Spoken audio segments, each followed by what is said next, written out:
Ô Constantino, me ajuda aí, tem muita gente nos ouvindo, nos assistindo, deve estar pensando, não é possível, quando é que o Brasil vai se livrar desse centrão? É o voto no legislativo, Constantino? Essa realmente é a chave do processo, é o caminho do Brasil? Quando é que nós vamos ter um governo que nós não vamos mais aqui falar que está dependente desse bloco? Paulo, é o voto no legislativo e o sistema também, né? Tem que ter uma reforma política, voto distrital, fim de fundo partidário, fim de horário gratuito, um monte de coisa, né? Agora, pegando o gancho na fala final da Thaís, que pediria o voto de volta, né?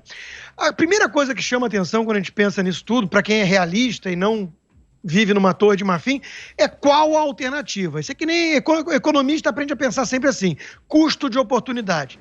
Senão você está na falácia do Nirvana, ficar da torre de marfim apontando todos os erros, a realidade como ela é, e sonhando com alguma utopia irrealizável, né? Então, qual é a alternativa? Pediria o voto de volta para colocar o PT no poder? Não vamos negociar com o Centrão para colocar o quê? Para ter governabilidade? O PSDB? Que é um partido de esquerda e encalacrado com a justiça. Então, qual é a alternativa? Como é que governa o Brasil? Né?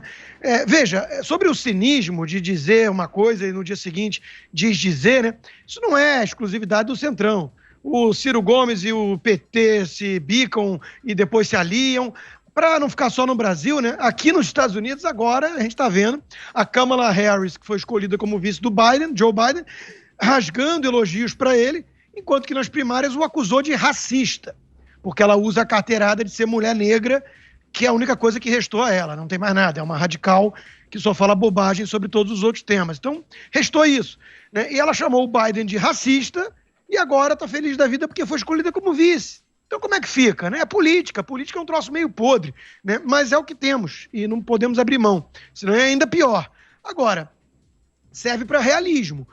Você não vai fazer uma sinfonia de Beethoven usando funkeiros, né? Então, é o que eu participei da entrevista do deputado Ricardo Barros no Jornal da Manhã hoje e foi exatamente a minha pergunta. Vem cá, estão se unindo para manter o presidente como refém, não ter impeachment, ou é para governabilidade, tudo?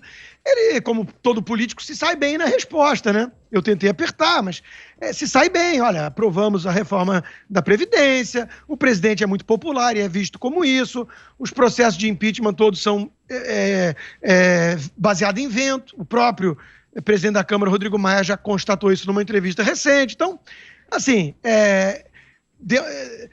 temos que dar o benefício da dúvida, temos que estar com o pé atrás e cobrar e ficar atento, porque é óbvio que aumentou o risco de ter escândalos de corrupção num governo que até aqui veio sem. É óbvio, né?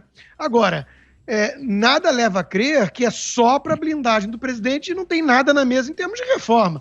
Esse Centrão, como os meus colegas já lembraram, estão no governo desde sempre. Só que diferença, né, de um governo para o outro. Mal ou bem, com todos os defeitos que eu mesmo aponto no PSDB, um partido de esquerda moderada, né?